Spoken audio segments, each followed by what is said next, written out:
Se ao tentar acessar os seus dados gravados em um pendrive, SSD externo ou outra unidade de armazenamento, você receber uma mensagem como essa, então o vídeo de hoje é para você.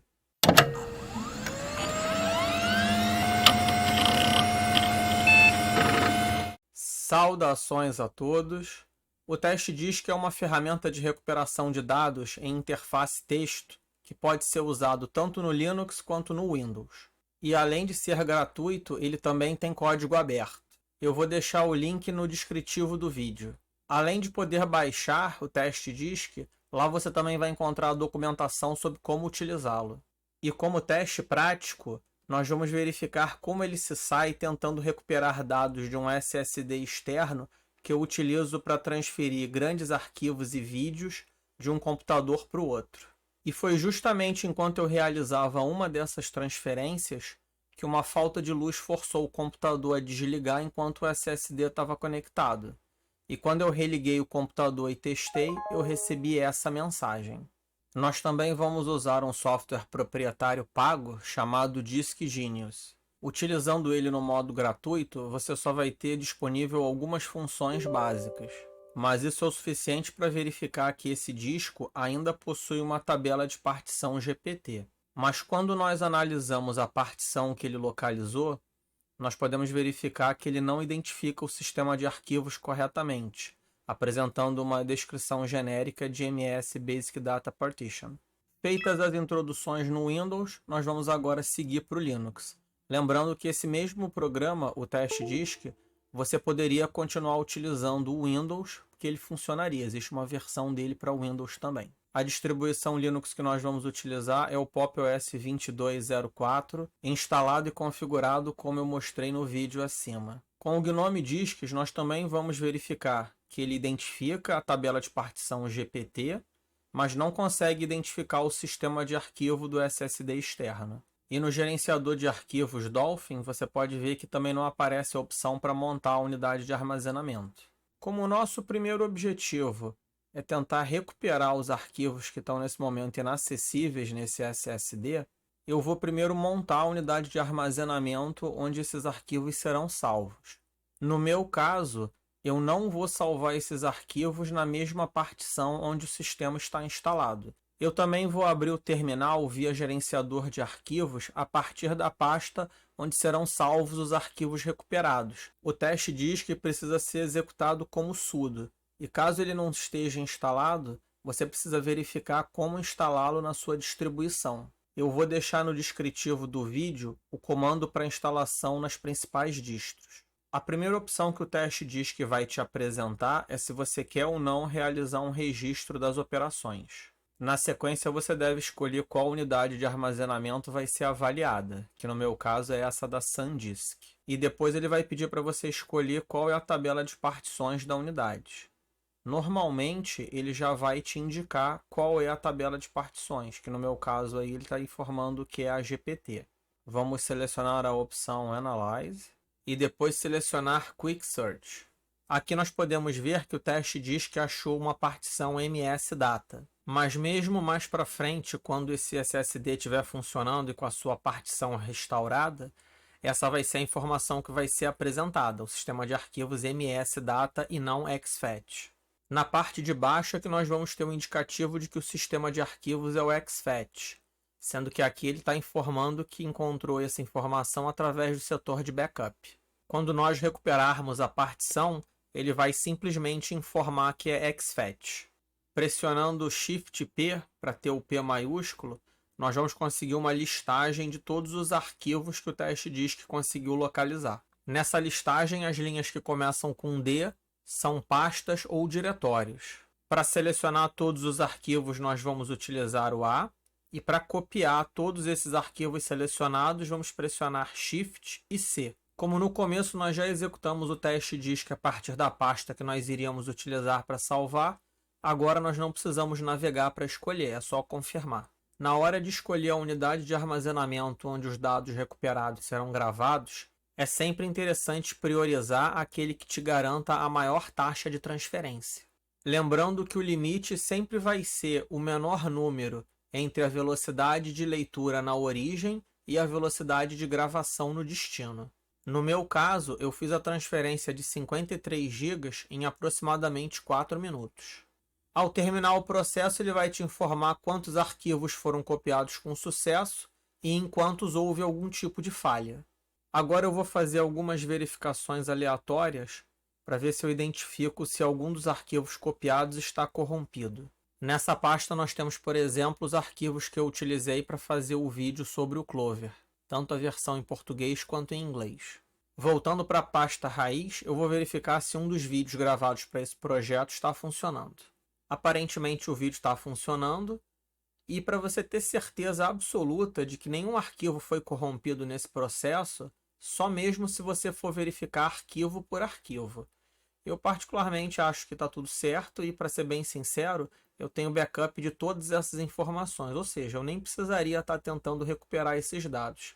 Eu podia simplesmente reformatar totalmente esse SSD e começar do zero, mas eu aproveitei para produzir um vídeo para o canal com um caso concreto. Com o nosso principal objetivo bem sucedido, agora nós podemos tentar recuperar a tabela de partições por completo desse SSD. Caso o teste disk não tivesse identificado nenhuma partição, nós poderíamos seguir para a opção de Deeper Search, que é uma análise mais profunda da unidade de armazenamento. Dependendo do tamanho da unidade de armazenamento, essa análise pode se estender por um longo período. No caso desse SSD, esse tempo foi de mais ou menos 30 minutos. Nesse caso não houve nenhuma alteração, mas caso após essa busca mais profunda você tivesse identificado uma partição diferente, você poderia apertar Enter e seguir para fazer o registro da entrada dela. Uma outra opção seria, caso você tivesse feito anteriormente um backup da tabela de partições das entradas, carregá-lo agora. Seria possível usando essa opção L maiúsculo. Apertando Enter, nós vamos seguir para a tela final, onde você vai ter a opção de gravar a tabela de partições ou sair. Apesar de não ter tido nenhuma alteração, eu vou confirmar a escrita da tabela, porque em casos muito raros isso resolve o problema. Não é comum isso acontecer, mas às vezes acontece.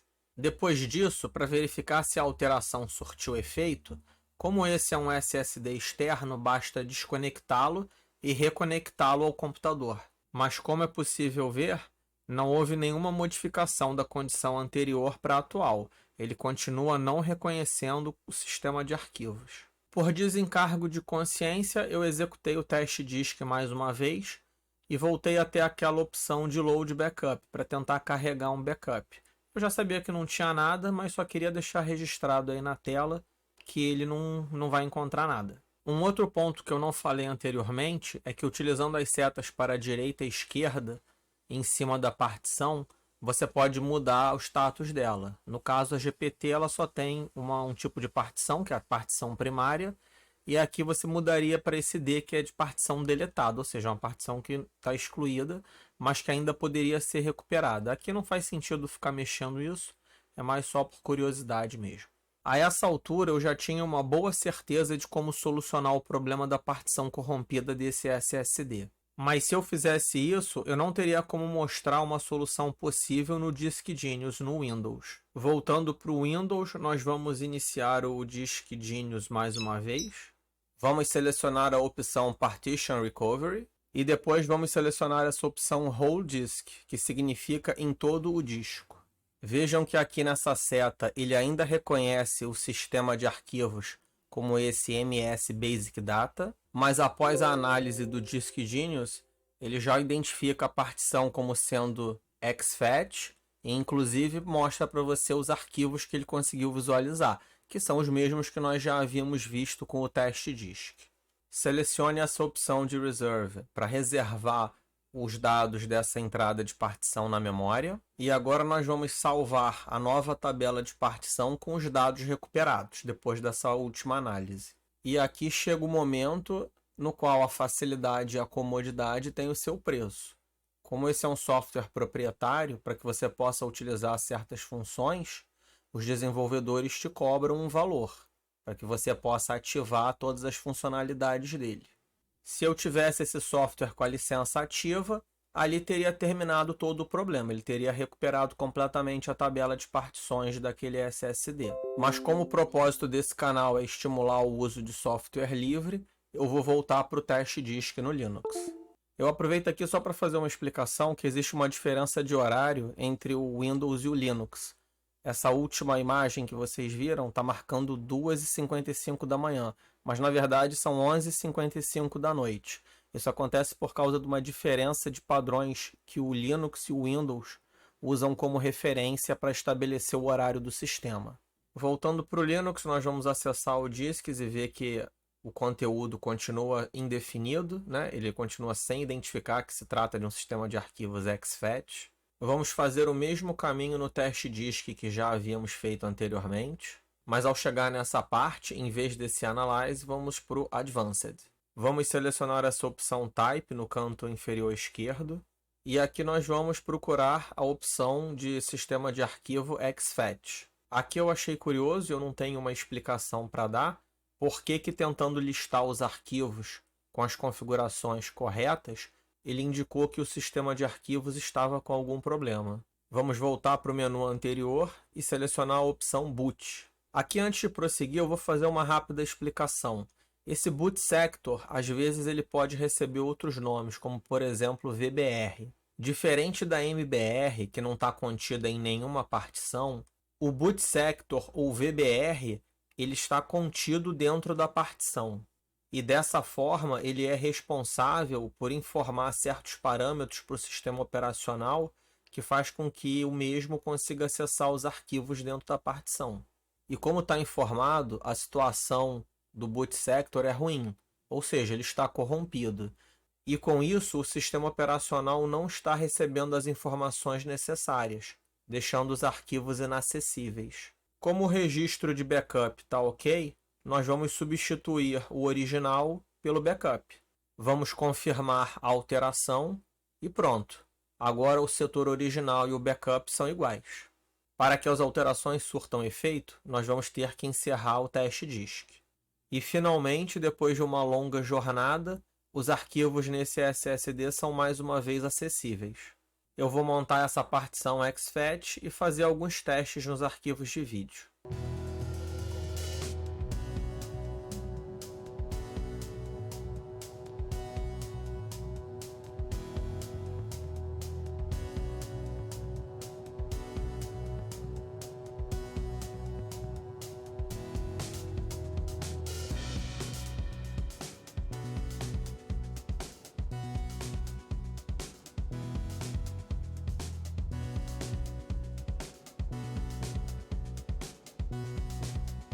Com os acessos aos arquivos da partição desse SSD restabelecidos, nós podemos acessar o Disks e verificar que em conteúdo já aparece o sistema de arquivos correto, o exFAT.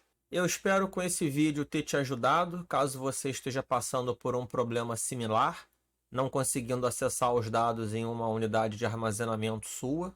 É preciso ficar claro que o que funcionou aqui no meu caso pode não funcionar no seu. Existem vários tipos de problemas que podem impedir que você acesse um arquivo salvo em uma unidade de armazenamento. Quando você estiver enfrentando um problema desses, a minha primeira recomendação é tenha calma. Se você se afobar e fizer algo precipitado, você pode inviabilizar qualquer possibilidade de resgate dos dados. Caso você resolva fazer o que foi mostrado nesse vídeo e tenha alguma dúvida, antes de fazer, você está mais do que convidado a deixar a sua dúvida aí nos comentários, para que eu possa tentar responder, que não é certo, tem coisas que excedem o meu conhecimento, muitas coisas, mas um outro colega pode ler e te ajudar na solução também. E é claro, a minha recomendação de sempre. Sempre tenha backup. Sempre, sempre, sempre. Backup de quê? De tudo que é importante para você. Se você curtiu, a única coisa que eu te peço é para deixar o like e, se possível, se inscrever no canal. Se você identificou qualquer informação aqui que precisa ser corrigida, é só deixar aí nos comentários. Eu gostaria de agradecer a todos que se inscreveram no canal até o momento. E até a próxima!